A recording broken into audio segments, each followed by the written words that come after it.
Good afternoon. I'm Ernesto Garcia, and this is Mesilla Valley News Audio on Demand.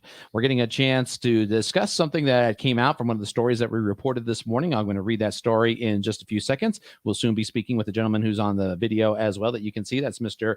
Gabriel Montoya. He is the owner of Chachi's LLC. First of all, let's get some context so you understand what has been reported and what has been said. I'm going to read the story that we had this morning that was talking about what happened and why Mr. Montoya is here to speak. And this is concerning a federal audit that Mr. Montoya and Chachi's LLC was involved in. I had the story right here. So as always, there's just a little delay on the internet here. So I will get this story and bring it up.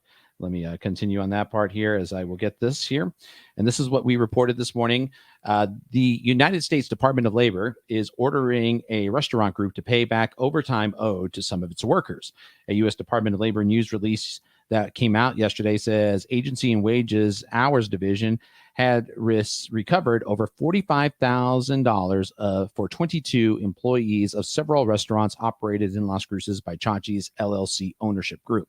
The monies represented the overtime that wasn't paid at time by Chachi's management to workers who had accumulated overtime hours during the COVID-19 emergency. So, Gabriel, I'm going to go right into some of the questions here off the bat. This is, first of all, coming off a press release that was released yesterday that came out. And obviously, the Sun News is the first one that did the story on this part. The reporter had gone through some questions and I think tried to reach out to comment for you. In the story, it should be noted that he says you were unavailable for comment. So I want to go to this part here to discuss first, okay, how did that story break? And when you were obviously somewhere, but you couldn't discuss the story with the Sun News or go more in depth to it? What happened? Absolutely, yes. So I was I was driving in the middle of a conversation with my daughter, a life event that she was sharing with me when I did receive the phone call. So I answered the phone and he let me know that what was going on as far as the story that was being taken, that they were writing on, and if I had anything to say. I said if I could call him back, and he said, actually, we're already an hour past our deadline, so if you want to comment on anything, you'll have to comment on the online portion of this. So which really didn't give me much of a time to even comment on the story at all. All right, so let's go to some of the questions I have. First of all, you were audited by the federal government. How were you notified and when were you notified? Okay, so I was notified this past March. I received a phone call from the United States Department of Labor stating that there was some complaint on me as a business owner for the restaurant, letting them know that there was some wages that weren't paid for. So I then went ahead and said they asked me if I would be able to disclose any of my book work and all that stuff, and I said absolutely.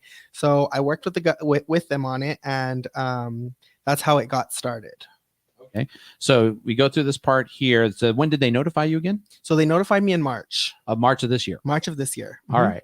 So was this in person? Did they do it by phone? No, they did it by phone. Did it by phone? Yeah. Okay, so if I can bring up some points of audits to what I am aware of, anytime you have an audit, most of the time it's in person. They want to come look at stuff. They want you to show something. That's what I guess we're used to seeing with the state. But on the federal level, was it because of COVID-19 restrictions they had to make it different? That's correct. So basically, they said that if I didn't want to cooperate, that they can actually just go ahead and go into my business and take. And I said, well, I mean, either way you want to do it, I'm not, I'm voluntarily, coming to you, letting you know that I'm going to show you whatever it is that you need to go through. And so we can make whatever right needs to be right, or whatever it is, we have to do. You say voluntary, and I got to ask, when you mean involuntary, does that mean that you gave them access to your books and Absolutely. everything? My POS system and my books. So they understood the software system and everything such? Yes, they did. Okay. And what was the scope of the investigation? How long did it go for? So the investigation went on for about a week. After reviewing all of that, they found some payroll errors along with some pay that wasn't paid for as far as through the pandemic, and paying some of those employees some wages that needed to be paid.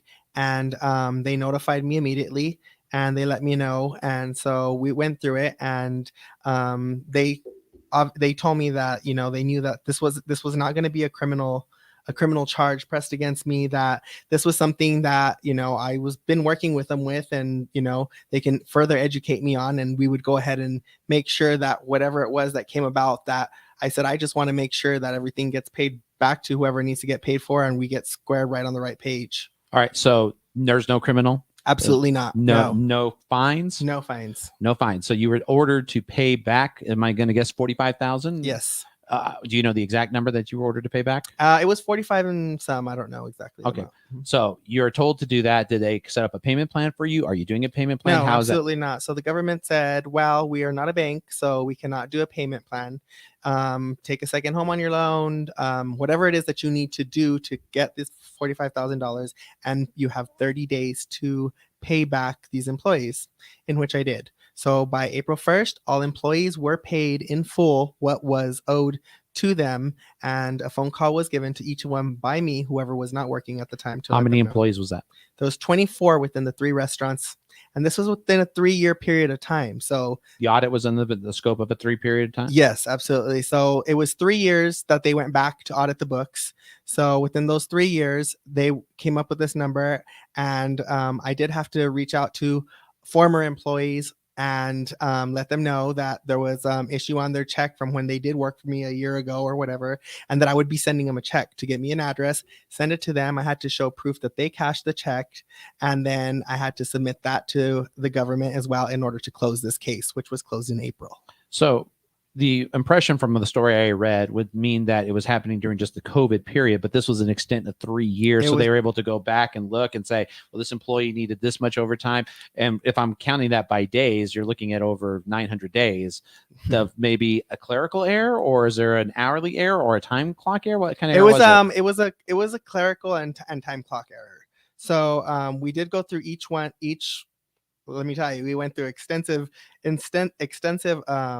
paperwork going through each item in 1 week. Yes. Okay. In 1 week.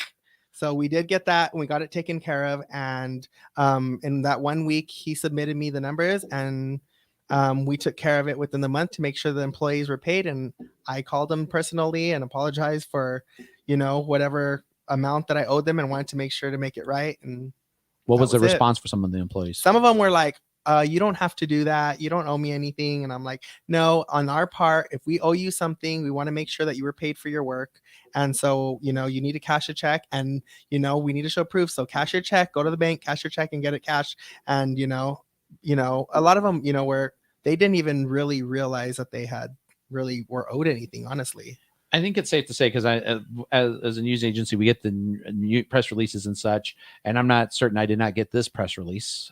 So I'd have to check with our systems and see if I just missed it or something else that came along. But I think what has happened here is that most of the time, the federal government, when they have these reports, obviously this was back in March, recently, just to release it, it means that they're finally catching up as to being able to make sure that they've cleared any legal purposes or anything such, that the federal government protects itself on that end. But obviously it's something that a document, or if somebody wants to go look for, they will do so. Right. But all it would show is that there was an audit. Right. You took care of it. Correct. You already paid everyone off, and there's nothing else. Correct. I was surprised to find this audit come back up again on Sun News yesterday. I was like, wait a minute, this was all taken care of back in April, paid completely, and nothing heard of until yesterday. So okay, and what's been the reaction by your employees currently right now? Are they aware that, hey, everything's already fixed, I'm getting paid? Yeah, exactly. Is that what it feels like? Or? Yeah, exactly. They're, they went on, they did get an extensive interview by the United States Department of Labor, all the employees, to make sure that they were being treated fairly in the workplace. How did they do those interviews? Over the phone. Over the phone. I did have to disclose all their information as far as their name, their contact phone numbers and stuff. And they contacted them to make sure that they were treated fairly while they were working there, that they weren't in an unsafe environment. And, they did get a great response. And that's exactly why they did not make this a legal issue, because it was not something that they were being mistreated. They were, it was a clerical error, and we went ahead and fixed it. We took care of it, and it was done. So now coming forward, if something like this were to happen, obviously, then it would be, something that was being done on my part that I knew about and I shouldn't be doing. So, we have now we have fixed the problem and we're moving forward from this. Is it safe to say you've learned some lessons from this and you've figured out more and you're more cautious on things? Absolutely. So a lot of our payroll was done. We do in-house payrolling. So now getting a professional payroll system going and stuff, which we've done since then, gives us a lot of insights to new updates and new things that procedures and stuff and things that need to be paid out and stuff that was prior to the law and stuff like that. So it helps a lot to get a professional payroll system. Well, Gabriel, thank you for your time to explain everything, and I hope that you got a chance to say what you needed to say here. But you can read the story. It's on lcsunnews.com, and you have Gabriel's part here as well. Obviously, we're the ones that also reported this story as well, but obviously the part of it is that the fees were paid and taken care of. It's all been handled. Everyone got paid, and life moves on. Absolutely. Thank you so much for having me, Ernesto. From Mesilla Valley News Audio on Demand, I'm Ernesto Garcia. Thank you.